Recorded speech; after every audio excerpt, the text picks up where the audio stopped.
The Lazy Person's Guide to Habits That Stick, Tiny Steps, Big Results. An audiobook by Rooted in Self-Love. Introduction. Why you don't need to change. Just trick your brain better. Hey there, fellow human who's tired of feeling like you need to completely reinvent yourself to build better habits. I get it. Telling yourself to just get up at 5 a.m. and run 5 miles sounds about as appealing as flossing with barbed wire. But here's the secret. You don't need to transform into a brand new, superhuman version of yourself. You just need to sneak a few tiny tricks past your brain's laziness radar. In this introduction, we're going to have a little fun. We'll poke fun at our own inner work ethic, lean into laziness as a strength, and show you how microscopic tweaks can launch you toward your goals without feeling like you're scaling Everest. Along the way, I'll drop in those playful chapter titles you see sprinkled around and show you how each one foreshadows a concept that'll help you turn, I should do that, into, I already did it barely. Confessions of a Productive Sloth. Raise your hand if you've ever scrolled through social media, seen someone post a flawless morning routine, and thought, fine, I guess I'll just wake up at 4 a.m. and journal under a Himalayan sunrise. Yeah, me too. We've all been sold the myth that productivity is reserved for people who jet ski to work at dawn while blending kale smoothies. Spoiler alert, most of us are sloths at heart, and that's okay. Research from behavioral psychologist BJ Fogg tells us that motivation is fleeting. If you treat habit building like some grand conquest, I will transform, you'll likely burn out fast. Instead, the trick lies in treating yourself like that lovable, low-energy creature you are. Use minimal effort to generate momentum. In later chapters, like The Magic of Microscopic Starts, you'll see how starting with something so small you can't say no is actually the fastest path to real change. For now, just know that admitting you're a sloth isn't surrendering, it's strategy. Forget motivation. Let's get lazy and win anyway. Here's a practical example. Meet Dave, a 30-year-old accountant who wanted to read more books. Dave hated reading. He'd always shelve a novel, forget about it, and then feel guilty. One night, after watching an Instagram reel about how people supposedly read 30 books a year, Dave panicked. He grabbed a philosophy tome and forced himself to read 20 pages. 3 minutes later, he was asleep on page 8. Classic. Instead of beating himself up, Dave tried something different. He decided to read one sentence every evening while sitting on the couch. Barely more effort than checking Instagram. That's it. No fancy reading nook, no ambient book music, no TBR pile begging for attention. Just a single sentence. After a week, he realized he was curious about what came next. He bumped it up to a paragraph. A month later, he was regularly reading 5 pages each night, and 6 months later, he'd read 15 books. At no point did Dave wake up early or turn into a hermit in a library. He simply capitalized on his brain's preference for the path of least resistance. That's the essence of our approach. You're not broken, you're just human, and that's perfect. Humans resist anything that feels hard by lowering the bar so much that effort is basically invisible. You trick your brain into compliance. And because you never feel overwhelmed, you stick with it. The lazy lie we've been told.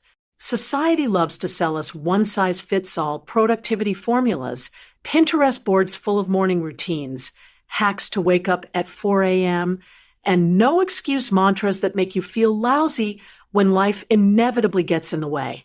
They tell us that if we're not grinding, we're failing. But the real problem isn't laziness. It's perfectionism. When your inner voice insists that if I can't do it perfectly, I shouldn't do it at all, you never make any progress. Studies on self-control show that willpower is like a muscle. It gets tired when you overuse it. If you rely on sheer force of will to wake up at dawn, skip the bagel, and do a cold plunge before breakfast, You're bound to face willpower depletion by lunchtime and collapse into your old habits. By contrast, when you plan for barely there actions, like putting on running shoes and standing at the door for 30 seconds, you're not draining that willpower muscle. Instead, you're whispering to your brain, see, this isn't so bad. Over time, it rewires your expectation of what's easy versus hard. You're not broken, you're just human, and that's perfect. Let's be real. If you've tried and failed dozens of times, you may feel like something is fundamentally wrong with you. But here's some data. Research suggests that 80% of people who set New Year's intentions abandon them by February. That's not a personal indictment.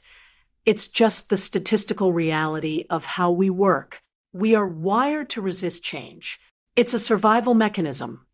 Unfamiliar behavior can be dangerous. Your caveman brain is whispering, if you go running in the dark, you might get eaten by a saber-toothed tiger. So trick your brain by making change feel familiar. Make it feel lazy. Make it feel so effortless that, dare I say it, your brain will practically ask for more. In defense of doing the bare minimum at first, here's another concrete example. Imagine you want to cook more at home. Traditional advice might tell you to meal prep a week's worth of lunches every Sunday night. That sounds labor-intensive. And frankly, who has time? Instead, let's start with the do-nothing hack, harnessing inertia to your advantage. Tonight, you'll open the fridge, stare at the lettuce, and chop one leaf. That's it. One leaf. The goal isn't to have a gourmet salad. It's to create a 2-second success. Your brain thinks, oh, cooking lettuce is easy. Even if I never eat it, I already won. Over a few days, you'll add another leaf, maybe some tomatoes. Suddenly, you're mentally on track to make a salad. You weren't sitting down for a full cooking session. You were just chopping one leaf. By contrast, if you tried to meal prep for the week in a single session, once you get tired or distracted, you'd likely give up entirely. Our aim is to engineer so many mini wins that quitting becomes the more annoying option. Welcome to the lazy revolution. Okay, so far, we've confessed our sloth tendencies, poked holes in conventional wisdom, and argued that minimal effort is not laziness but strategy. Now, let's talk about how you can redesign your life so that the right behaviors are, quite simply, easier than the wrong ones. This is where we lean into designing your world for automatic success. Make it obvious. Picture your bedroom. If your running shoes are under your bed, they might as well be hidden in Narnia. But if they're right beside your bed, softly whispering, hey, why not put me on for 2 minutes? You stand a much better chance of actually lacing them up. Similarly, if you want to read before bed, keep your book on your pillow. If you want to practice Spanish, replace your morning news podcast with a 5-minute language lesson. By eliminating friction, things like having to search for what you need, you're letting laziness do the heavy lifting. Tiny is mighty, the quiet power of starting small. By now, you might be thinking, great, but is there any evidence this actually works? Absolutely. Dr. Philippa Lally and her team at University College London studied 96 participants over 12 weeks, each assigning a new health-related habit, like drinking a glass of water after breakfast. They found that, on average, it took 66 days for a new habit to become automatic. Importantly, people who started with tiny versions of the habit, e.g., drinking just one sip of water, were more consistent and found it easier to stick with it than those who tried to overhaul their routines all at once. In The Compound Effect of Tiny, How Small Steps Build Your Dream Life, we'll see how these micro-adjustments snowball over time. But to kick things off, imagine the power of doing 2 minutes of something every day instead of flubbing it entirely. It's not sexy, but it works. Laziness isn't the problem. Perfectionism is. Let's circle back and connect a few dots. All those chapter titles we pitched, they aren't just cute headlines. They're a roadmap. When you recognize that you don't need to change overnight, that motivation is optional, and that laziness can be harnessed, you'll find a fresh superpower, the ability to build momentum with minimal resistance. Forget beating yourself up for failing at week-long bullet journal challenges or 30-day detox fads. You're going to learn how to win with half the effort. Read this if you've ever quit something after day 2. If you've ever launched into a lofty goal, say, I'm going vegan this month, only to cave at 11 p.m. on day 2, iced latte in hand. You're exactly the person this book is for. By the time you finish the next 10 chapters, you'll be armed with a set of deceptively simple tools. Microscopic starts, 2-minute rules that feel like nothing but produce surprising leverage. Habit stacking, so you can piggyback a new habit onto something you already do. Environment design, so that the right choice feels like the easiest one. Identity shifts that move you from I wanna to I am. Troubleshooting strategies for when life inevitably throws curveballs. You don't need to overhaul your entire life. You need to rearrange a few small puzzle pieces so that your brain literally cheats in your favor. By acknowledging that you're a creature of comfort, you start building a system that aligns with who you already are rather than fighting an uphill battle. So buckle up or don't, because we're all about optional effort here. The rest of this book will guide you through creating tiny, seemingly trivial habits that add up to something massive. You'll laugh when you realize how simple it can be, and you'll probably feel a little bit smug at how your brain gets duped into being more disciplined.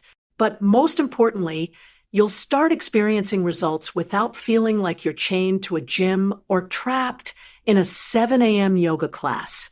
Welcome to the lazy revolution. You don't have to become someone else. You just have to trick the one you already are. Let's get started. Chapter 1. Why willpower is overrated and laziness is your secret weapon. Let's have a brutally honest moment.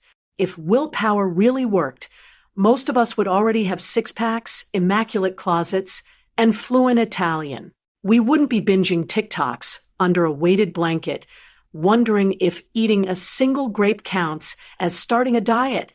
But here we are, deeply human, and frankly, kind of tired. And that's exactly why we need to talk about why willpower is wildly overrated, and why laziness might just be the greatest life hack we're not using enough. Forget the grit-glorifying, self-help gurus yelling at you to push harder. That whole narrative assumes you'll always have the mental energy to brute force your way into greatness. But here's the kicker. You won't. You're a human being, not a motivational robot. So what if instead of trying to fight human nature, we decided to use it, specifically that part of you that loves shortcuts, comfort, and sitting absolutely still? That's what this chapter is all about. The willpower myth. Why try harder fails.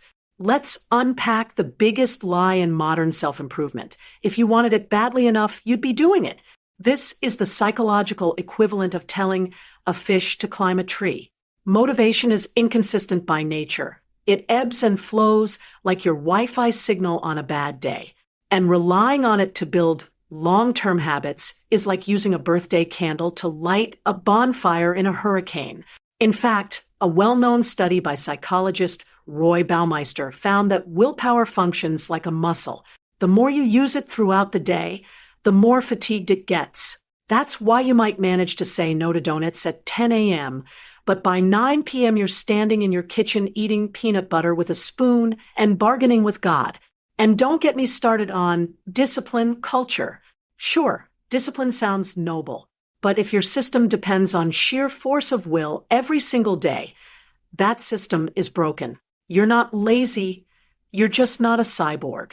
Enter laziness, the hero we deserve. Let's pause and rebrand laziness. In its raw form, laziness is the instinct to conserve energy and avoid unnecessary effort. Sounds familiar?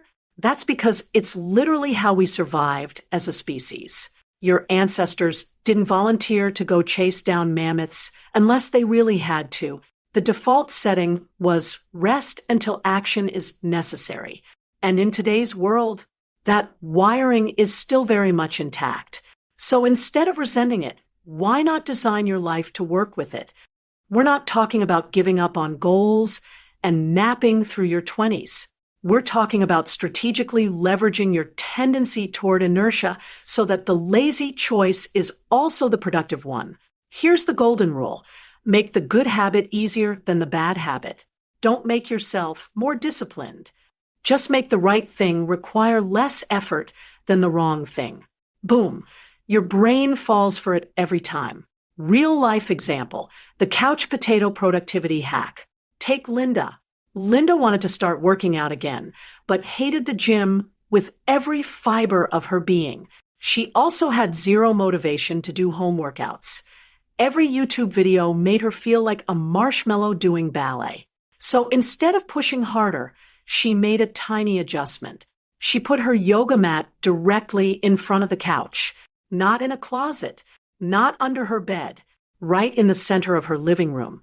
So she had to literally step over it to get to the remote. And because the mat was there, looking lonely and mildly judgmental, she'd occasionally lie on it and stretch during Netflix. After a few weeks, she added 5 squats, then 10. And just like that, Linda was exercising regularly without ever deciding to. She didn't change herself. She changed the path of least resistance. Human nature, lazy, predictable, and wildly useful. This is where we tap into the sneaky brilliance of inertia. In physics, inertia is an object's tendency to keep doing whatever it's already doing. You know this already. Ever sat down just for a minute and then realized 3 hours later you're on your 5th episode of a true crime documentary? That's inertia. You start and you keep going. The same principle works for habits. The hardest part is starting. So if you reduce the friction between you and the starting point, everything that follows becomes shockingly easier. That's why we'll explore techniques like the 2-minute rule in a later chapter. But for now, just know this. You don't need willpower to keep going. You just need it to start. And when starting is laughably easy, like opening a book instead of promising yourself to read 50 pages, laziness becomes your ally. Your brain wants easy. Give it easy, but design that easy to still move you forward. Your brain, always choosing the drive-through. Neurologically speaking, your brain is wired to automate decisions. Think of it as a lazy intern constantly asking, what's the least amount of effort I can get away with right now? If there's a cookie on the counter and apples in the fridge drawer under a bag of carrots, guess which one you'll eat first. Not because you lack discipline, but because your brain chose visibility and convenience. This is the system we're going to exploit. Want to write more? Keep your notebook open on your desk. Want to drink more water? Keep a full glass next to your phone. Want to spend less money online? Sign out of your favorite shopping apps and put them on the last screen of your phone in a folder called, "Do you really need this?" These aren't willpower tips. They're laziness hacks, creating just enough friction for bad habits and removing friction for good ones. You don't need to be better. You just need to make the right choice obvious and easy. Strategic laziness in action. Habit Design 101. Let's wrap this up with a few practical tips to let your laziness do the work for you. 1. Anchor new habits to existing ones. You already brush your teeth, make coffee, or unlock your phone 50 times a day.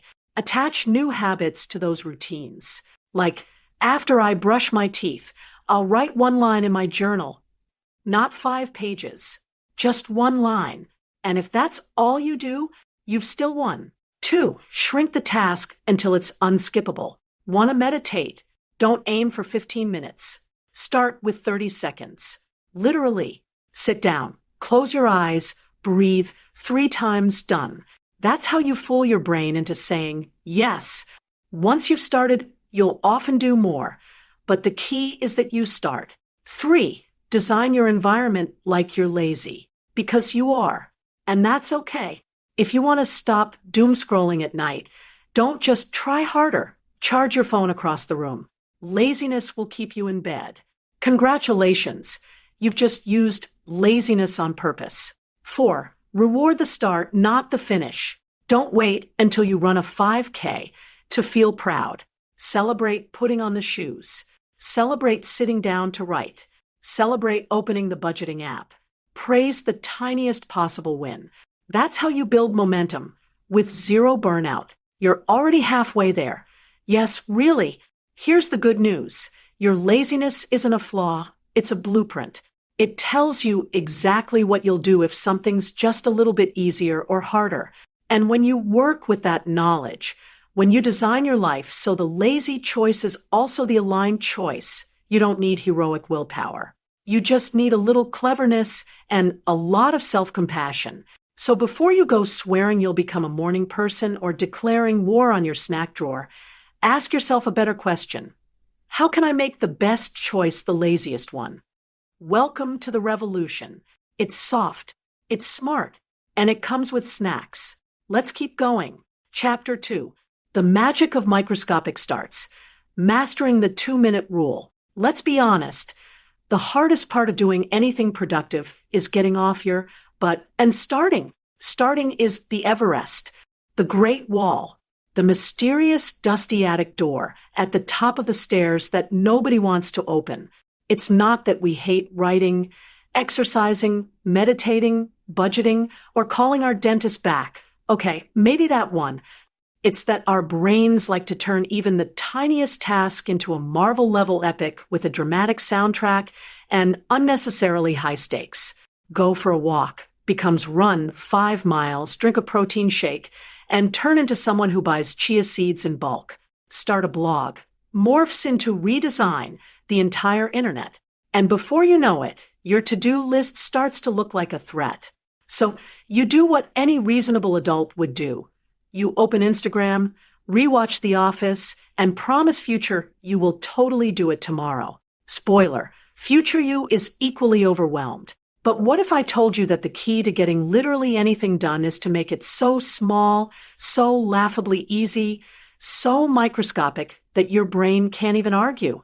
That's the magic of the 2-minute rule. What is the 2-minute rule? The 2-minute rule is beautifully simple. Any habit can be started in 2 minutes or less. That's it. That's the rule. It's not glamorous. It will not go viral on TikTok, but it works like witchcraft on the overwhelmed human brain. This idea came from author David Allen, who originally used it for productivity. If something takes less than 2 minutes, do it now. But it was later adapted by James Clear in Atomic Habits into something sneakier and more powerful. Use 2 minutes to start the habit, not finish it. So instead of, read 30 books this year, you say, read 1 page. Do yoga daily becomes unroll the mat and sit on it. Write a novel becomes write 1 sentence. You're not tricking yourself into doing a ton. You're just lowering the activation energy, the psychological barrier between you and the start line. Let's talk about activation energy and why it's sabotaging you. Remember chemistry class. It's okay if you don't. We're not doing math here. In science, activation energy is the amount of energy needed to start a reaction. In life, it's the amount of motivation needed to do something you don't totally feel like doing. So when you're staring at your running shoes or trying to open Google Docs or making extended eye contact with a pile of laundry, your brain calculates whether it's worth the energy to start. The more effort it thinks it'll take, the more it resists. That's why folding the laundry feels like climbing Kilimanjaro, but you'll spend 2 hours making a playlist for a hypothetical road trip to Vermont. So the trick? Lower the bar so much that it's offensively easy. Something so bite-sized your brain just shrugs and says, fine, whatever. And once you start, inertia kicks in.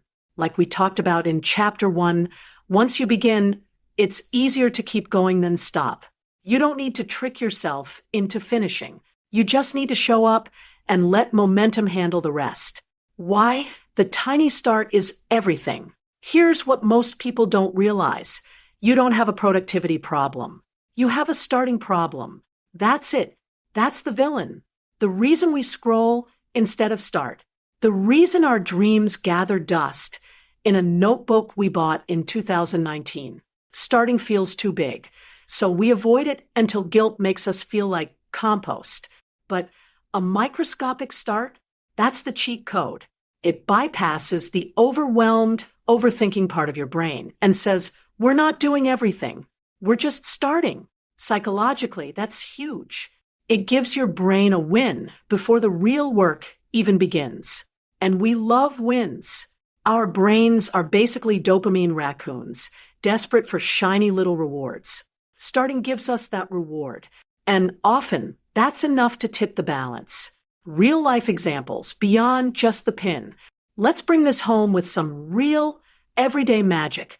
Habit, floss daily. 2-minute version, floss one tooth. Yes, just one. You'll feel weird stopping, so you'll usually keep going. But even if you don't, you flossed. Win. Habit, start journaling again. 2-minute version, write one sentence about how you're feeling. I feel like a confused potato today. Totally counts. Habit, tidy your space. 2-minute version, set a timer for 2 minutes. Clean whatever you can before it dings. Shockingly, you'll often keep going because your brain realizes it's not that bad. Habit, start running. 2-minute version, put on your running shoes and step outside. If you still want to come back in, no shame. You still showed up. Habit, start a side hustle. 2-minute version, open a note and type one idea. Just one. Doesn't need to make sense. That's a start. Notice the pattern? We're not focused on the result. We're just building the start ritual. That tiny, consistent action that tells your brain, we do this now. The start ritual, your new superpower. Let's talk rituals, not the goat sacrificing kind. Unless that's your thing, no judgment. I mean the tiny, repeatable action that signals the beginning of a habit. Think of athletes who bounce the ball the same way before every free throw, or writers who light a candle before they type, or you, who somehow cannot start laundry without watching at least one reel of a cat aggressively kneading dough. These rituals prime the brain. They reduce uncertainty, and they tell your subconscious, hey, we're doing this now. So don't underestimate the power of doing the same tiny thing every day to cue your habit. Examples. Before you write, open a blank doc and put on a specific playlist. Before you clean, light a candle and start a 2-minute timer. Before you stretch, roll out your mat and touch your toes. It's not about the ritual being powerful. It's about it being consistent. You train your brain to associate it with starting, and over time, it becomes automatic. That's when the magic happens. Starting becomes reflex, not resistance. Scaling down to microscopic. Let's do one last drill together. Think of a habit you've been avoiding. Got it? Now ask yourself this. 1, what's the 2-minute version of this? 2, what's the first thing I'd do if I had 10 seconds to begin it? 3, what would it look like if it were comically easy? Seriously, comically easy. That's your sweet spot. The goal isn't to crush the whole habit. It's to create the pathway. And once that path is worn in, your brain will follow it with less resistance, more ease, and almost no drama. You're not lazy. You're just a genius at avoidance. Listen, if you've been putting stuff off for months or years, it's not because you're broken. It's because your brain is brilliant at protecting you from effort, failure, discomfort, and existential dread. And that's okay. But now you have a secret weapon. Start ridiculously small. Not small like 5 steps. We're talking so small it's embarrassing. That's where the resistance dies. You don't need a new identity, a new schedule, or a 3-hour morning routine. You just need 2 minutes and a decision to start ugly and start anyway. So, what's your microscopic move today? Let it be so easy your brain forgets to panic. And tomorrow, we'll just do it again.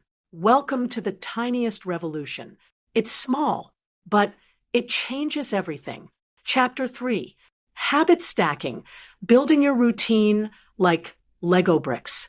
Let's take a moment to appreciate Legos. No, really, stick with me. Legos are brilliant. They're small. They're simple. They come in overwhelming starter kits. You'll lose pieces from in zero point 0.2 seconds. But the best thing? You build something amazing one brick at a time. Click, click, click. Tiny connections that become castles, cities, and sometimes a vaguely rectangular car that your kid swears is a spaceship. Now, imagine if you could build your life like that. Not all at once. Not with chaos and caffeine and an emotional meltdown in aisle 7 of Target, but one manageable piece at a time. That, my friend, is the secret sauce of habit stacking. What is habit stacking, and why is it so dang powerful? Habit stacking is the idea that instead of creating new routines from scratch hard, you attach them to habits you're already doing easy. It works like this. After current habit, I will insert new habit, simple, clean, Lego logic, and it works because your brain loves patterns. We are creatures of rhythm, of loops, of I brush my teeth, then I moisturize, then I question my life choices in the mirror. When we anchor new habits to old ones, we hack the system. We don't need fresh motivation. We just ride the coattails of something that already happens on autopilot. The brain science, aka why this isn't just a cute life hack. Let's get a little nerdy. Every habit you have, good, bad, or weirdly specific, follows a neurological pattern called the cue routine reward loop. This concept was made famous by Charles Duhigg in The Power of Habit. Here's how it works. 1. Cue the trigger. Something that tells your brain it's go time. 2. Routine, the behavior. What you actually do. 3. Reward, the dopamine party your brain throws afterward. Example. Cue, you wake up. Routine, you make coffee. Reward, you feel like a functioning human. Now, if we want to build a new habit instead of inventing a brand new loop, so much effort, we just plug it into an existing one, like snapping a Lego brick onto another. How to build a habit stack that doesn't fall over like a sad Jenga tower. Let's get practical. Here's a step-by-step guide to stacking habits like a minimalist ninja. Step 1. Identify your anchor habits. These are the things you already do without fail. Daily non-negotiables. Examples: brushing your teeth, making coffee, eating lunch, taking off your shoes when you get home, lying in bed, wondering what day it is. If it happens daily and automatically, it's a solid anchor. Step 2, pick a tiny new habit. Remember chapter 2, don't go wild here. Keep it microscopic. You want something so doable, your brain barely notices.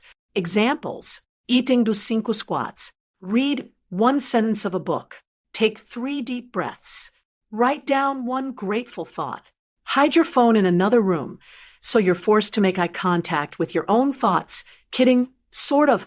Step 3, use the formula. Now plug them together like so. After I do an anchor habit, I will insert new habit. Examples: after I pour my morning coffee, I will stretch for 30 seconds. After I brush my teeth, I will floss 1 tooth. Classic: after I put my phone on the charger at night, I will write down 1 thing that made me smile. You're not creating chaos. You're just tacking on 1 extra brick to something your brain already trusts. Habit stacking in real life. Yes, even when you're tired, busy, or emotionally melting. Let's say you want to journal more, but your life feels like a walking to-do list with snacks. Don't try to block off an hour to pour your soul onto paper. You'll never do it. Instead, anchor it to something that already happens. After your kids are in bed, 1-sentence journal. After you finish dinner, jot down a high/low moment from your day. After you complain in your head for the 10th time that day, gratitude list. Oof. Now it's no longer, ugh, I have to remember to journal. It becomes, oh, I just do this after that.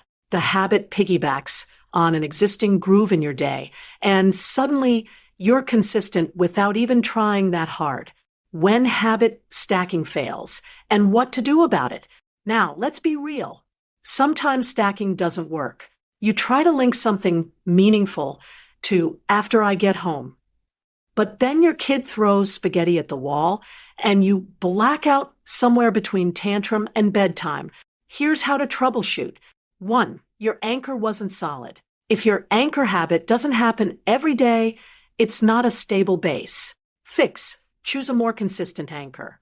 Waking up, brushing teeth, peeing, yep, making coffee. Those are golden. 2. Your new habit is too big. You stacked a full yoga session onto your coffee routine. Now your brain's like, nah, I came here for caffeine and chaos, not core strength. Fix. Shrink it. Make it laughably small. 1 cat-cow pose. 1 breath. 3. You stacked onto a chaotic moment. Don't stack onto high-stress points. After I wrangle my toddler into the car is not a peaceful anchor. That's a battlefield. Fix. Look for quietish, calmish moments instead. Your nervous system will thank you. 4. You forgot your reward. No dopamine equals no repeat. Fix. Celebrate. Tiny fist pump. Sticker chart. I heck yes, in the mirror. Your brain needs to feel the win. Your brain is basically a dog, and that's a compliment. Here's a weird truth. Your brain doesn't want to think every time you do something. It wants to live in loops, like a dog that knows leash equals walk or can opener equals food. If you train it gently and consistently, your brain starts to recognize patterns, associate behaviors, and slide into habits without making a big deal of it. That's why stacking works.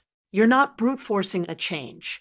You're quietly adding new pieces to a routine your brain already trusts. Build a chain, not a burden. 1 habit stacked to another habit, stacked to another. This is how routines are built, not dreamed about. You don't need to overhaul your life. You need 1 anchor, 1 tiny habit, 1 clear. After this, I do that. Then another, 1 by 1. And before you know it, you've built a life that runs like rhythm, not pressure. One that supports the person you want to be without requiring you to be some motivational unicorn who never runs out of pep. Let's recap the Lego stack of dreams. Habit stacking equals attaching a new habit to an existing one. Your brain loves patterns, cue, routine, reward. Use the formula. After I do an anchor habit, I will insert new habit. Keep it microscopic. Keep it consistent. Troubleshoot when needed unstable anchors, too big habits, chaotic timing. And always celebrate the tiny wins. Because in this book and in life, small is powerful. Next chapter, we're going to talk about how to protect those baby habits from being destroyed by the #1 habit killer of all time, all or nothing thinking. But for now, go find a Lego. Snap 1 brick. That's all you need to start. Click. You're already doing it. Chapter 4. Designing your world for automatic success. Make it obvious. Let me hit you with a hard truth real quick. If you keep a box of donuts on your kitchen counter, you're not eating fruit for breakfast. It's not a lack of willpower. It's not because you're lazy or undisciplined or just don't want it badly enough. Ugh. Burn that phrase. It's because your environment is a giant puppet master, and most of us are dancing to its sugar-frosted tune without even realizing it. The great news? You can rig the environment. This chapter is all about environment design, setting up your world so good habits are automatic and bad habits feel like trying to do yoga in skinny jeans, possible but unnecessarily painful. You don't need more discipline. You need fewer triggers. Here's the thing. Most of the time, we don't choose our behavior. We default into it. You didn't decide to binge, scroll TikTok for 47 minutes. Your phone was just there, glowing at you like a needy little rectangle of dopamine. We act based on what's easiest, most visible, and right in front of our faces. That's where choice architecture comes in. This fancy term basically means design your environment So the best choice is the easiest one. And the met choices make those a pain in the butt. The psychology, why environment trumps motivation every time. James Clear, author of Atomic Habits, aka the Holy Grail of habit nerds, puts it like this. Environment is the invisible hand that shapes human behavior. Our brains crave convenience. We're biologically wired to conserve energy, avoid friction, and take the shortest path to reward. So if your new habit requires trekking across metaphorical or literal mountains while the old habit is lounging on the couch in pajamas, guess which one's winning? Yep, pajama habit wins every time. Design principle number 1. Make good habits obvious. Want to drink more water? Put a full water bottle on your desk. Not in the cabinet, not in your bag. Right there, in your face. Want to stretch? Every morning. Lay out your yoga mat the night before. Not under the couch. Not rolled up in shame behind your dumbbells. Right where your feet will land. Want to read? Instead of scroll, put a book on your pillow.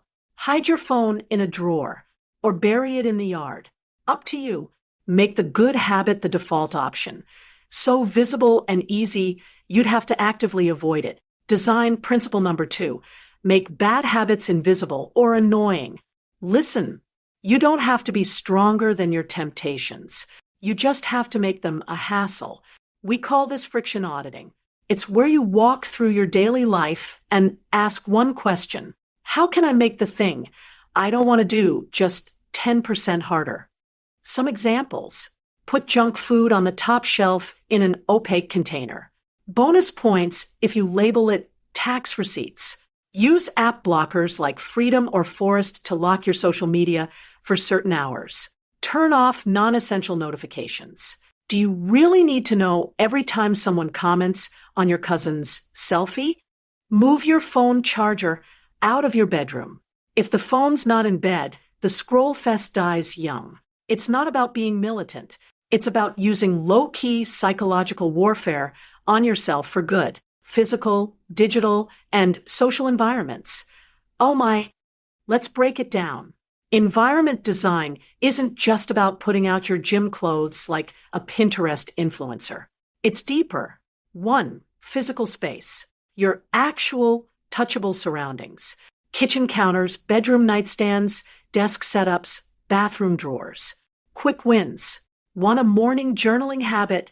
Leave your journal and pen on your pillow. Want to floss more?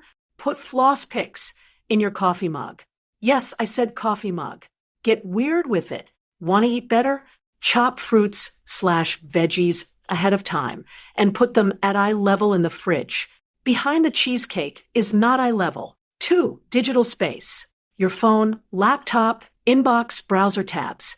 All those glowing black holes of time and energy. Quick wins. Organize your home screen so the apps you want to use are front and center. Kindle, Duolingo, Notes. Banish the attention suckers to the back pages or delete them entirely.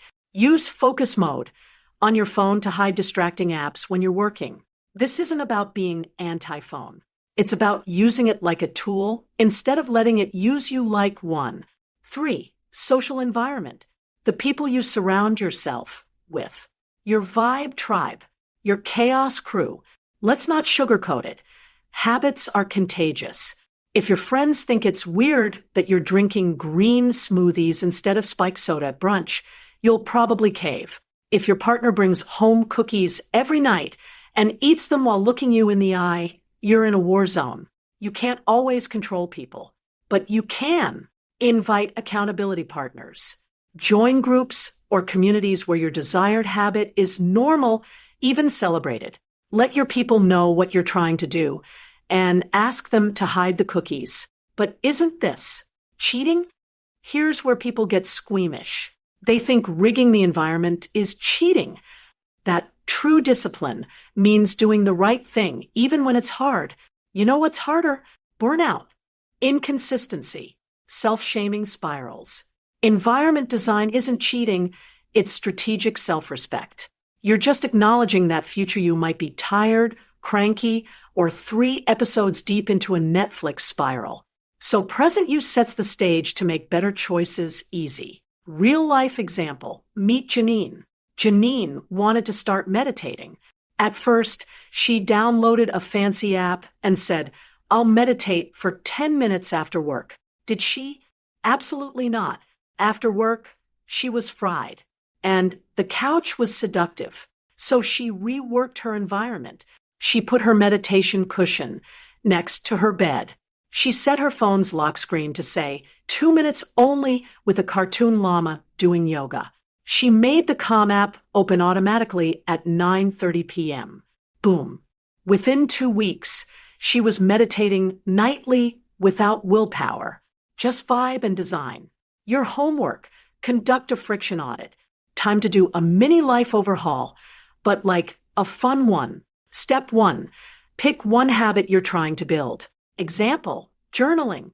Step 2, ask yourself, where does this habit naturally fit in my day? How can I make it easier to start? What physical, digital, or social tweaks would remove friction? Step 3, implement one environmental change. Put the journal on your pillow. Block Instagram after 9 p.m. Tell your friend you're journaling and want to check in once a week. Don't wait for more motivation. Just change the stage.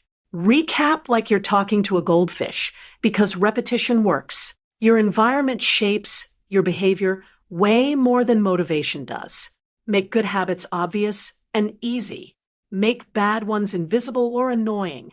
Use physical, digital, and social environment design. Do a friction audit to find where you can tweak your setup. It's not cheating. It's designing your life for success. Next up, we tackle the all-or-nothing mindset that ruins so many good streaks and turns one missed workout into a 3-week screw-it phase. Spoiler, perfectionism is canceled. But for now, move that bowl of fruit to the front of the fridge. Put the yoga mat on your floor. Hide your phone charger in the garage if you must. Your environment isn't just background noise. It's the script. Rewrite it. And the plot starts to shift in your favor. Click. Another Lego in place. You've got this. Chapter 5. Redefining why lowering the bar is the smartest strategy. Imagine this. You wake up on a Monday and decide, I'm going to get healthy.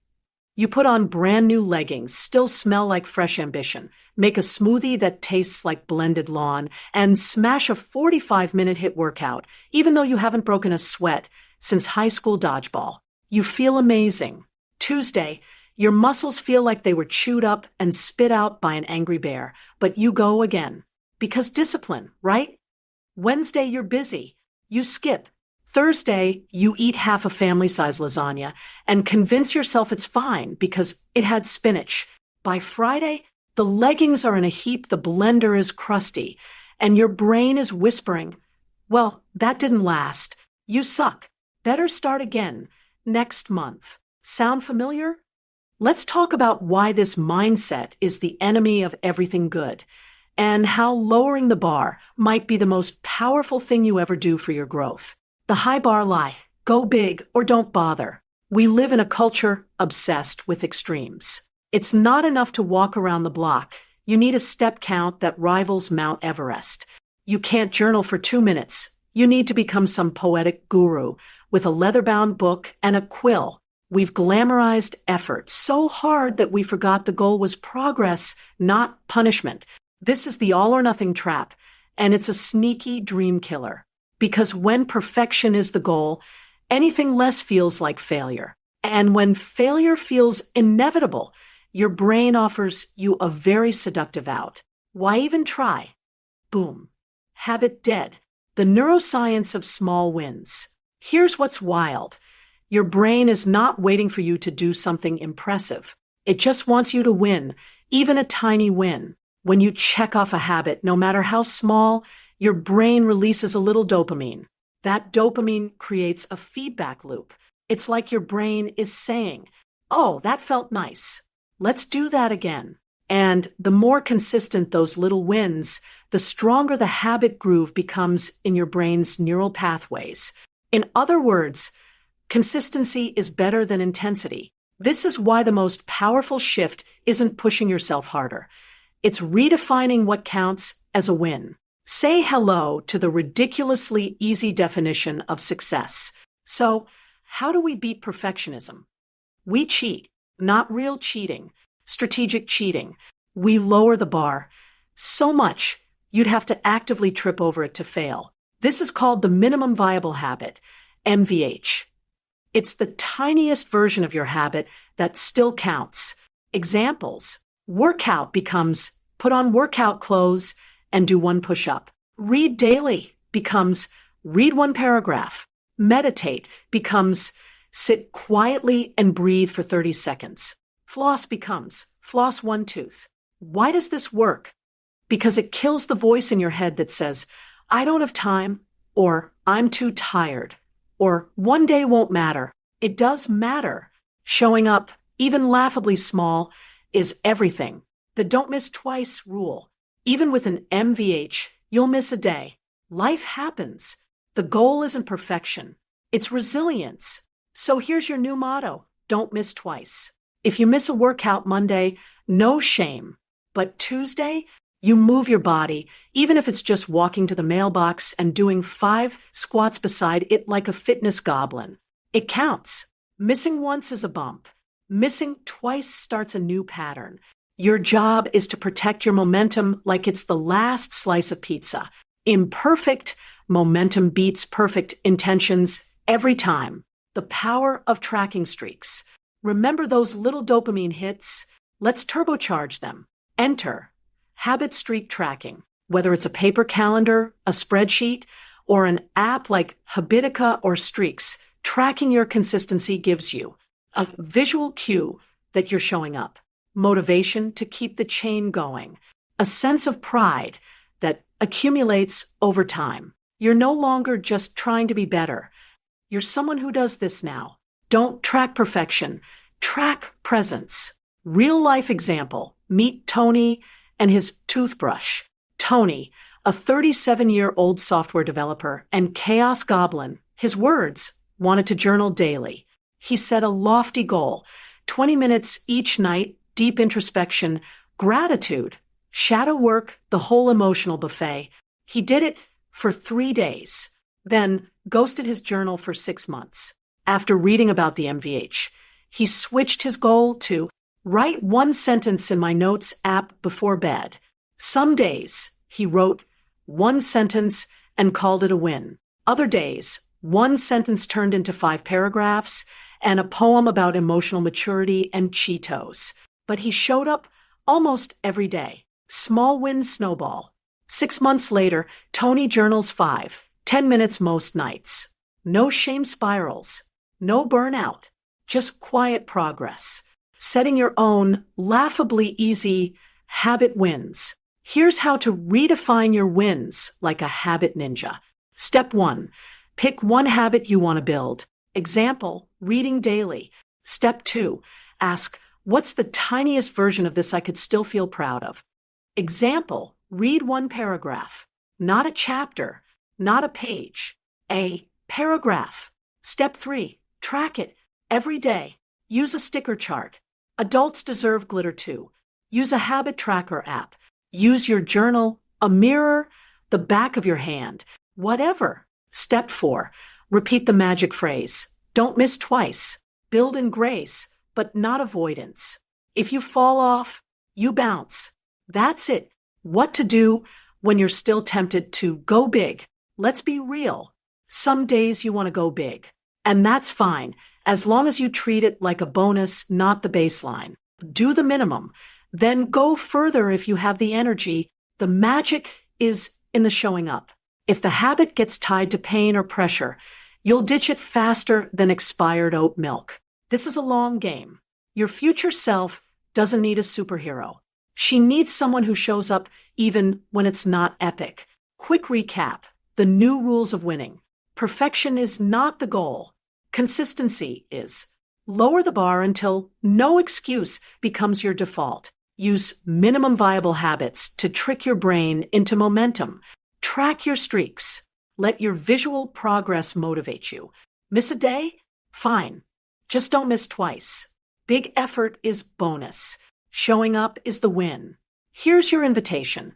Be the person who celebrates showing up for 5 minutes like you just won an Oscar. Because honestly, you did. You won at sustainability, at self-respect, at breaking up with shame and marrying momentum. Next up, we're going to talk about how to turn habit loops into full-blown routines, like transforming a single Lego brick into a Millennium Falcon. But for now, celebrate your one-sentence journal entry. Do your one stretch. Floss your one tooth. The bar's on the floor, and you're crushing it. Chapter 6, the do-nothing hack, harnessing inertia to your advantage. Let's play a game. Imagine two people. Person A is motivated, disciplined, and full of go-get-em energy. They decide to clean the entire kitchen, write a full blog post, and start a 45-minute yoga session all before breakfast. Person B lies on the floor in their workout clothes and stares at the ceiling like an overripe avocado. Guess who ends up actually getting stuff done? Plot twist. It's Person B. Why? Because Person B used the power of strategic inertia, aka the do-nothing hack. Newton was onto something, but didn't have TikTok. Let's revisit Newton's first law of motion. You didn't think you'd get a physics lesson today, did you? An object at rest stays at rest, and an object in motion stays in motion, unless acted upon by an external force. Translation: if you're chilling, you'll probably keep chilling. But if you start moving, even just a little, you'll keep moving. This is momentum. In science, it's called inertia. In life, it's called the hardest part is starting. So what if, instead of forcing yourself into full-blown action, you just tricked inertia? Enter the pre-habit. A pre-habit is a micro-action so small, it's almost absurd. It's not the habit itself. It's the gentle nudge toward it. The genius part, it feels like you're doing nothing, but you're actually bypassing the brain's resistance switch. Because here's the truth. Your brain doesn't hate habits. It hates friction. It hates big energy asks. It hates dramatic transitions from scrolling cat videos to writing that business plan. So we soften the shift. We sneak past the guard dogs. We lie on the floor in yoga pants. We open the notebook. We sit in the chair. We begin. Real-life magic, the floor flop phenomenon. Meet Lena. She wanted to start stretching every evening. Her plan? A 20-minute yoga flow before bed. Her results? One enthusiastic day, 2 semi-tries, and then Netflix won. So she changed the goal. New mission, lie on the floor. That's it. No stretching. No playlists. Just body meets carpet. Once down there, 9 out of 10 times, she'd end up doing some stretches. Why? Because it felt natural to continue. Inertia kicked in. Her body was already there. Eventually, floor flopping became the signal. It's yoga o'clock. Her brain stopped resisting because the ask was so small it didn't register as a threat. The psychology of doing nothing. Let's break down why this works. When you're overwhelmed, procrastinating, or just plain tired, your brain enters cognitive freeze mode. It starts spewing excuses. I don't have enough time. I don't feel like it. Let's just check one more thing. The trick is to make the ask so small, your brain can't object. Pre-habits sneak under the radar because they require zero willpower. Don't trigger overwhelm. Let the habit unfold naturally instead of forcing it. This taps into what behavioral scientists call micro-commitments. Small actions lead to larger engagement. It's the gateway drug of productivity. More pre-habit examples. Yes, you can steal these. Want to work out? Pre-habit, put on your sneakers. Or lie on your yoga mat like roadkill. Want to write? Pre-habit, open your document. Or set a timer for 2 minutes. Or sit in the chair and type, I don't want to write. Want to clean? Pre-habit, hold the broom. Seriously, just stand there like Cinderella having a minor identity crisis. Want a journal? Pre-habit. Open the notebook and hold the pen. Doodle a potato if that's all that comes. Want to meditate? Pre-habit. Sit on the cushion and breathe once. Just once. The domino effect without needing to be a motivational robot. The reason this works isn't because you're faking discipline. It's because you're using the power of the first domino. Think of your habit like a row of dominoes. You don't need to push them all, just the first one. The rest, they'll fall on their own. That first domino can be anything. The shoes, the open book, the empty coffee mug placed beside your water bottle, hydration prep FTW. These moments feel like nothing, but they matter because they move you from rest to motion. And motion is everything. How to create your own do-nothing routine. Let's build a personalized inertia-based system. It's easier than your Wi-Fi password. Step 1, choose the habit you want to build. Example, you want to read each night. Step 2, choose a pre-habit that takes less than 10 seconds. Example, place your book on your pillow every morning. Step 3, practice the pre-habit only. That's your job, not to read a chapter, just to see the book on your pillow and groan lovingly at your own cleverness. Step 4, let momentum decide what happens next. Sometimes you'll stop there. Fine. Other times, you'll end up 15 pages deep before realizing your mouth is dry and your leg is asleep.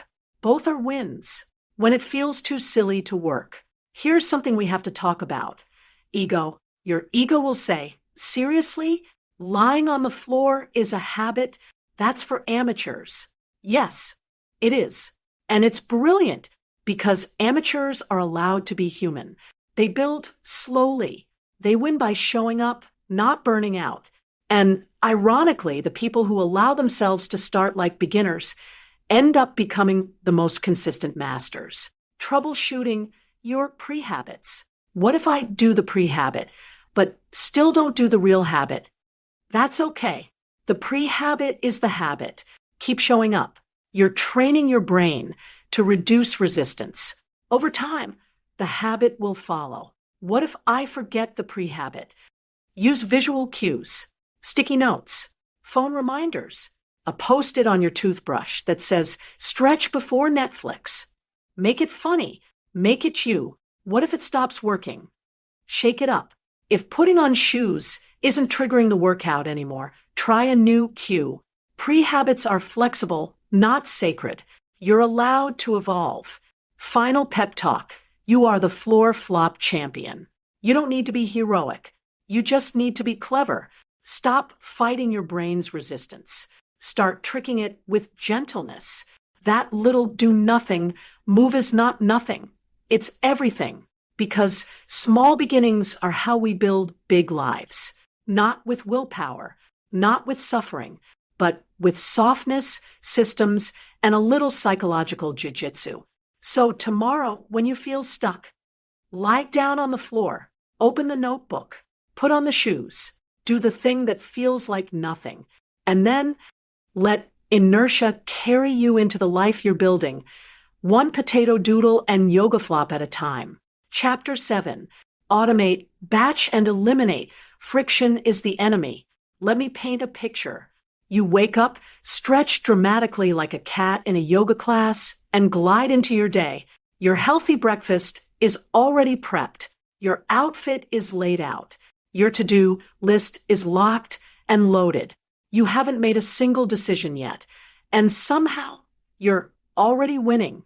This, dear reader, is not a fantasy. It's strategic laziness, also known as friction reduction. Because let's get real for a second. You're not lazy. You're exhausted from making 5,000 tiny decisions before 9 a.m. What should I eat? What do I wear? Where did I put my planner? Should I scroll Instagram for a minute? Spoiler. It becomes 47. You're drowning in micro choices. Here's the truth. If you want to make better habits stick, you need to stop trying to do more and start trying to decide less. Friction, the silent habit killer. Friction is anything that makes doing the right thing harder or the wrong thing easier. Example, friction-heavy habit. Going to the gym when your clothes are in the dryer, your keys are missing, and your water bottle has biohazard-grade mold inside. Friction-free habit. Flopping onto the couch with chips and Netflix, which is somehow always ready, always logged in, and already recommending shows where women quietly lose their minds in sweaters. So instead of berating yourself for not being disciplined, try asking a better question. How can I make this easier? The Holy Trinity: automate, batch, eliminate. Let's break this down like a triple threat rom-com makeover scene for your life. 1. Automate. Let the robots work for you. Automation is just a fancy word for setting it and forgetting it. We're talking apps that remind you to drink water, move your body, or blink. Hi, screen zombies. Subscriptions that deliver groceries, vitamins, or clean underwear before you even know you need them. Calendars that send alerts like a personal butler with a digital clipboard. Tools you can use. Meal kit deliveries, one less dinner decision. Habit tracking apps, visual streaks equals dopamine snacks. Autopay bills because, oops, I forgot, is an acute adulting trait. Smart reminders like put out gym clothes before bed or stretch before scrolling. Think of automation like building little invisible ramps into your future. Your current self does the work once. Your future self shows up and glides effortlessly across it in socks. 2. Batching. One brain, one focus. Batching is the productivity equivalent of meal prepping your life. Instead of sprinkling tasks throughout your week like chaos confetti, you group similar tasks together so your brain can actually stay in one mode.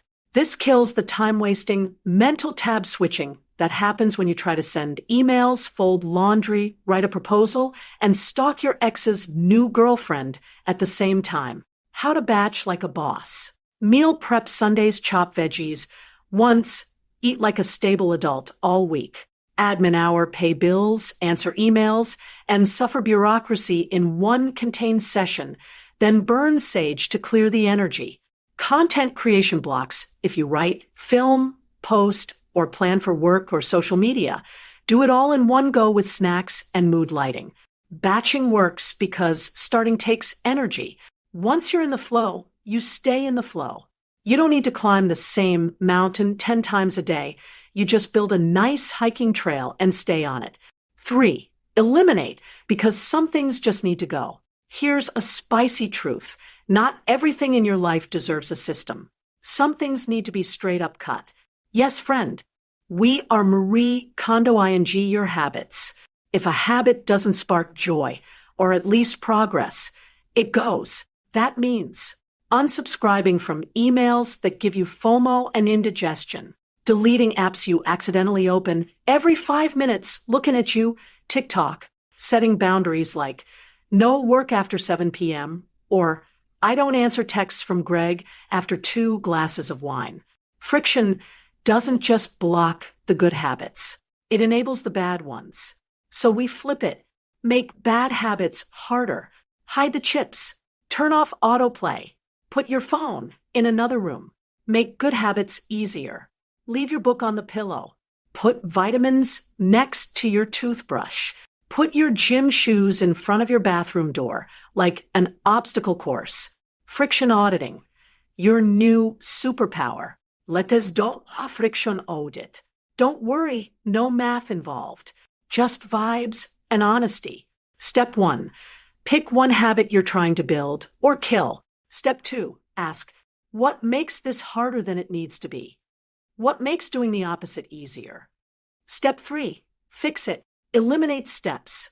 Automate reminders. Batch the prep work. Move the temptation or remove it altogether. This process alone can take your success rate from sometimes to holy crap, I'm that person now. Real life example, the smoothie saga. Meet Tasha. She wanted to start drinking a healthy smoothie every morning. Her problem?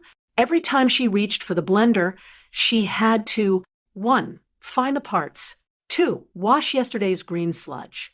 3. dig through the freezer avalanche for berries. For cry softly.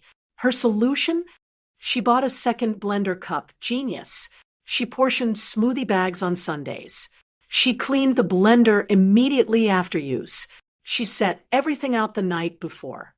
Now she just drops, blends, drinks, and swishes. Done. No tears. No resistance. That's what friction-free habits feel like: easy, breezy, brain-light living. But isn't this a lot of work to avoid work? Not really. Think of this like rearranging your kitchen once so you never again have to crawl to the back of the cabinet to find the salt. Or like putting your keys on a hook instead of launching them into a mysterious black hole every day. These systems might take an hour to build, but they save hundreds over time. Plus, every time you take a tiny friction point off your plate, you reduce stress, conserve willpower, and increase your capacity to be a functioning human. Final pep talk: your lazy genius era has arrived. You don't need to grind. You need to streamline. You don't need more motivation. You need less resistance. You don't need a superhuman routine. You need a regular human routine that flows like a lazy river. Friction is the silent saboteur of your good intentions. But now, you've got the toolkit. You're automating like a wizard, batching like a CEO, and eliminating like your inner minimalist queen. And the best part? You're making laziness look brilliant. Chapter 8. From doing to being: how tiny actions forge your identity. Picture this. It's Monday. You floss one tooth. That's it. One. Does this make you a flosser? According to traditional overachiever logic, probably not. But according to actual behavioral science and your new favorite self-help gospel, yes, absolutely. Welcome to the identity shift, my friend. This chapter is about moving beyond just doing the thing and stepping into being the person. It's about letting your tiny habits whisper quietly to your brain every day, hey, we're different now. And before you know it, you go from trying to be someone who works out, writes, meditates, or eats more greens to actually becoming that person, one micro move at a time. So buckle up. It's time to stop grinding for gold stars and start rewiring your identity, one hilariously small action at a time. Identity is the real goal, but no one told us. Most of us chase outcomes. I want to lose 10 pounds. I want to finish a novel. I want to wake up at 5 a.m. and pretend I love it. But outcomes are slippery. They rely on arrival. And when you hit them, if you do, you're left thinking, now what? Here's the twist. Lasting change doesn't come from achieving something. It comes from becoming someone. I am someone who eats like I love my body. I am a writer. I write daily, even one crappy paragraph at a time. I am someone who wakes up early because it gives me peace. It's not about the result. It's about the repetition of behaviors that reinforce a new story about who you are. The power of tiny proof. You don't need to shout affirmations in the mirror or tattoo, I am unstoppable on your bicep. Unless you're into that, no judgment. What you do need is to cast tiny votes for the person you want to become. Every action is a ballot. Do something enough times, and you start believing the identity that matches it. Examples: read 1 page a night. That's a vote for I'm a reader. Do 5 squats in your PJs. I care for my body. Write 2 lines in a journal. I'm someone who reflects. The trick is consistency, not intensity. We don't trust identities built on big declarations. We trust the ones built on repeated proof. Meet pre-identity you. Right now, you may feel like an imposter in your own goals. I want to be someone who meditates, but I get bored after 30 seconds. I want to eat better, but I also want to marry a croissant. Totally normal. The identity isn't there yet, but that's the magic your tiny habits created. Your brain doesn't need a press release. It just needs little nudges that say, hey, maybe this is who we are now. After a few weeks of microevidence, your subconscious starts to agree. Step 1, craft your identity statement. Time to get intentional. Let's turn your tiny habit into a badge of identity. Here's the format. I am someone who core value or behavior, even if it's just small version of habit. Examples. I'm someone who moves my body, even if it's just 60 seconds of dancing while the coffee brews. I'm someone who protects their peace, even if it's just one deep breath before replying to that text. I'm a creative, even if I just scribble one weird idea in my notes app per day. Pro tip, speak it, write it, post it on your fridge. Let it echo in your world. Step 2, tie it to your habit ritual. Remember back in chapter 2, when we talked about start rituals and tiny launches, like putting on shoes equals workout activation, or opening the notebook equals creative mode? Now we pair that with identity. It's not just what you do, it's who you're being. Lacing up shoes, I am someone who honors their health. Journaling one sentence, I am someone who checks in with themselves. Drinking water instead of soda, I am someone who makes choices my body thanks me for. It's like sending a quick, hey, this is me now, ping to your internal operating system. You don't have to be perfect. You just have to show up consistently and intentionally. Step 3, let the habit be small, but the identity be big. Here's where we flex that laziness as a superpower wisdom. Your habit can be microscopic. One push-up, one page, one deep breath. But if you link it to a powerful identity, it carries massive weight. Let's say you want to build confidence. Your habit might be wearing an outfit that makes you feel 2% bolder, saying no once a day without giving a TED Talk explanation, making eye contact in one conversation, even if it's with your cat. Each one might feel trivial in isolation, but every time you do it, you reinforce, I am someone who believes in myself. Do that 30 days in a row, and you're not faking it anymore.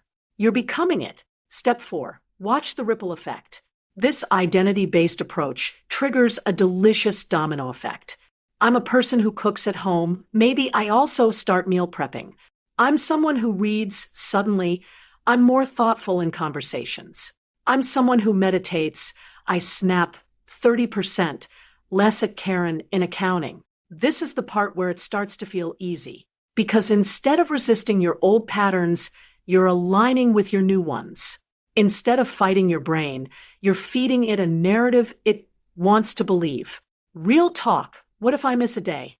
First of all, you will, because you're a carbon-based life form, not a productivity robot. But missing a day doesn't cancel your identity. Why? Because you've already built the belief. One skipped walk doesn't undo a month of being someone who moves. One skipped journal doesn't mean you're not reflective. It means you're human. Just remember the golden rule from chapter 5. Don't miss twice. Get back in the saddle. Even if the saddle is a bean bag and the habit is opening your laptop while side-eyeing it. Final pep talk. You already are. You're not trying to become someone new. You already are. You're a builder, a shaper, a sculptor of self. Every tiny act is clay in your hands. Every repetition, a brushstroke on the canvas of you. So floss that one heroic tooth. Write that one awkward sentence. Take that one proud step. Because the more you show up as the person you want to be, the more your brain believes you. And when belief meets behavior, that's not just habit. That's identity alchemy. Chapter 9, troubleshooting. When life gets messy, skipping, slumps, and excuses. Let's get one thing out of the way. You're going to mess up. You'll forget. You'll skip. You'll hit a slump so deep. You'll wonder if you've been swallowed by a motivational black hole. One day you're habit stacking like a boss, feeling like a well-oiled machine. The next, you're watching your 4th straight episode of a show you don't even like while your to-do list silently judges you from across the room. But here's the good news. Messing up isn't the end of your habit journey. It's just part of the road trip. You're not lost. You're just taking the scenic route, possibly through a pit stop called Procrastination Town. Let's talk about what to do when life goes sideways. and how to bounce back without spiraling into shame, guilt, or existential snacking. The myth of perfect consistency. Instagram Lite, that bullet journal with the flawless 365-day streak tracker, probably curated with the same filters used on celebrity skin.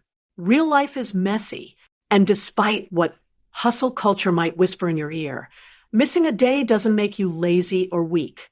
It makes you human. In fact, research from the University College London, the same one that gave us the famous 66 days to form a habit study, shows that missing an occasional day has no meaningful impact on your long-term habit formation. The real problem isn't missing once. It's what happens after that. Enter the don't miss twice rule. The don't miss twice rule, your comeback cue. This rule is your lifeline when your routine face plants into a pile of unexpected chaos. Read. Your child gets sick, your boss dumps a surprise deadline on you, or your bed seduces you into sleeping past all known alarms. The idea is simple. Miss once? No problem. Miss twice? That's a pattern. You're allowed to fall, but then you stand back up. Even if it's just to do a microscopic version of your habit. Hello, 2-minute rule. That counts. The habit remains alive. Say you're trying to build a reading habit. Monday, nailed it. Tuesday, forgot. Wednesday, read 1 paragraph while brushing your teeth. Boom. You're still in the game. That's what habits are about. Showing up, not showing off. Slumps, sloths, and I don't feel like it. The seductive whisper of, I'll do it later. It's the gateway drug to the land of zero momentum. And here's the kicker. The lower your energy, the louder this voice gets. That's why we need backup plans for low energy days. I like to call these your sloth mode versions of your habits. Example, full habit, 30-minute workout, sloth mode habit. March in place for 1 minute while cursing the day. Full habit, write a journal page.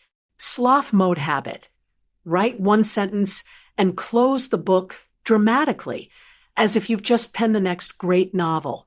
By creating these silly, tiny alternatives, you make it easier to stay in motion, even when you feel like a potato. No offense to potatoes. They're versatile. You are too. The power of reset rituals. When a habit has fallen off completely, sometimes you need a full reset. But instead of beating yourself up, ineffective, try building a reset ritual, a simple action that says, all right, back in the saddle. This could be putting your journal on your pillow, setting a new alarm for a habit, rewriting your habit tracker, telling a friend, I'm starting again today. The act of restarting should feel like a celebration, not a punishment.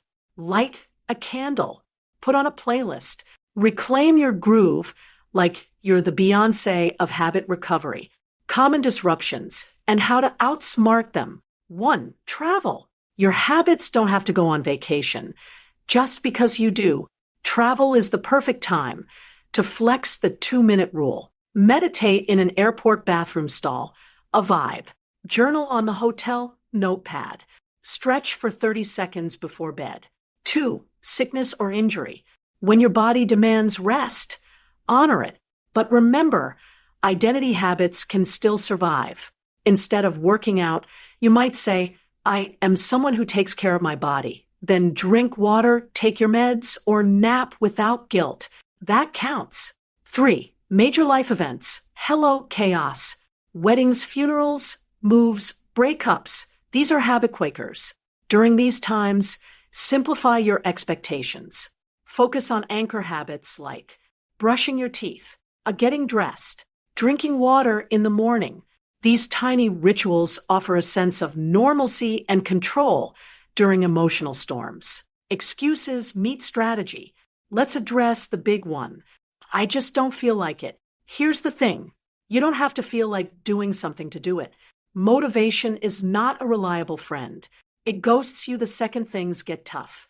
But systems are like that dependable friend who brings soup when you're sick and never judges your hair. So when that inner voice says, not today, try this. 1, acknowledge the feeling. Okay, I hear you resistance. 2, shrug and do the tiniest version anyway. 1, push up. That's it. 3, track it. Even the micro win. Streak saved.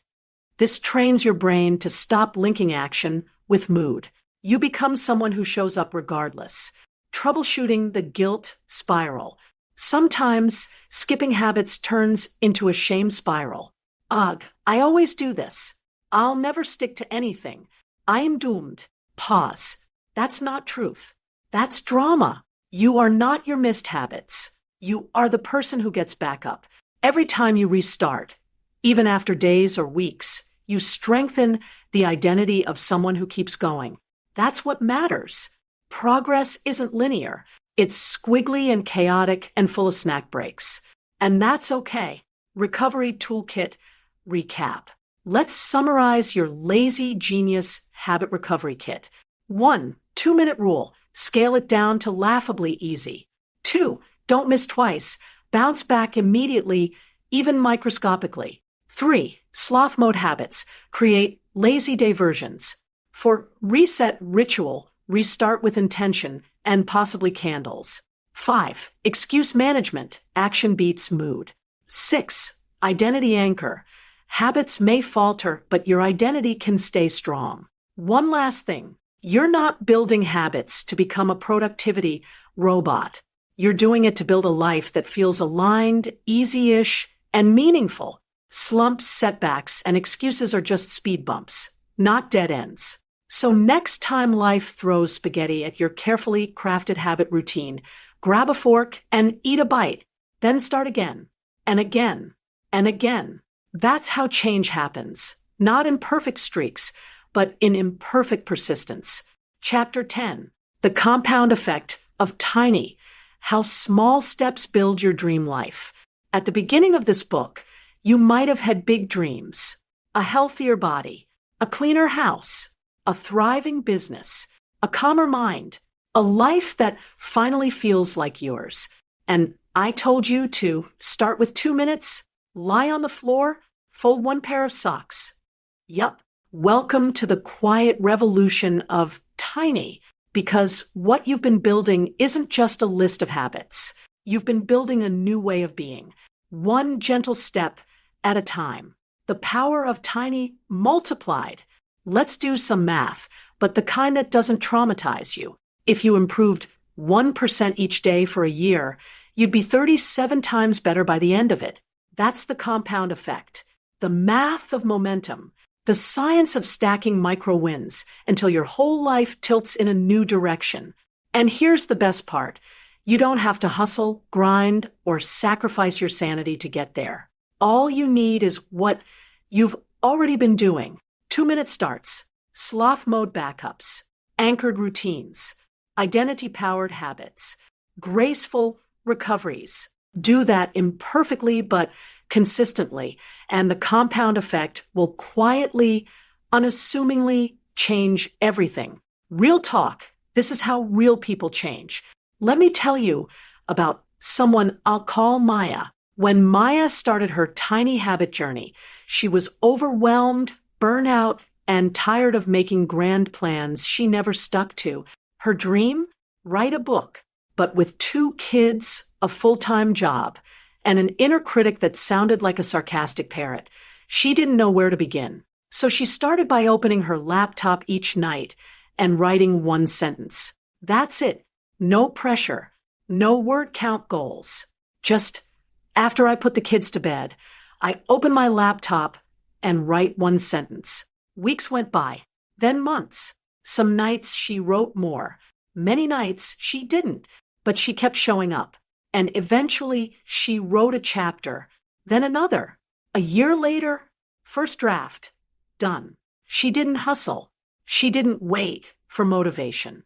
She simply honored the habit and let the compound effect do its work. That's the lazy genius way. Consistency before intensity. We've been conditioned to think that more is better. Do more. Try harder. Go big or go home. But here's the truth that will set you free. You don't need to go big. You just need to keep going. Scaling up is only wise once consistency is second nature.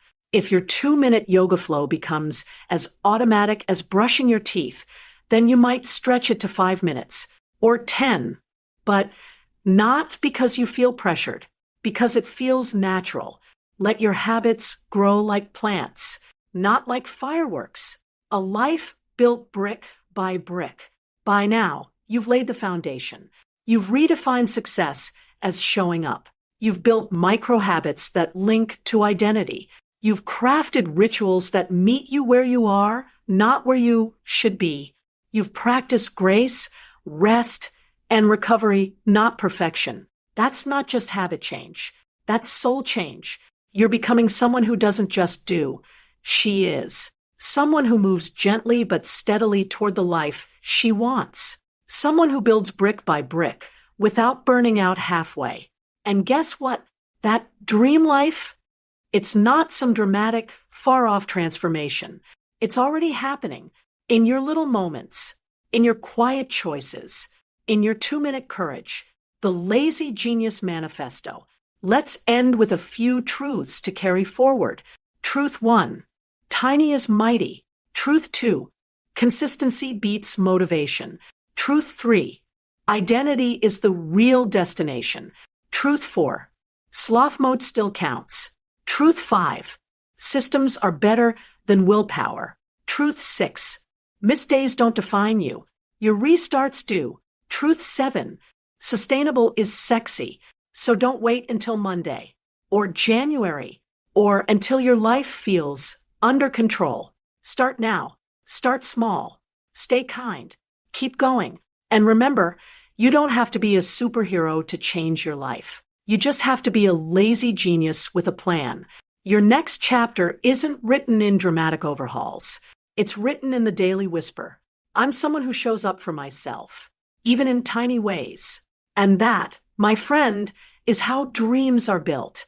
Quietly, gently, unstoppably. If this audiobook helped you shift your mindset or sparked a light bulb moment, go ahead and give it a like and share it with someone who could use a little boost on their healing journey too. Drop a comment below and let us know, what habit are you going to try this strategy on first? We love hearing how you're growing. And don't forget to subscribe for more soul-nourishing audiobooks and tools to support your self-development journey, one rooted, intentional step at a time. We've linked a free printable habit tracker in the description to help you stay on track as you build new habits with love and purpose. Until next time, stay rooted in self-love.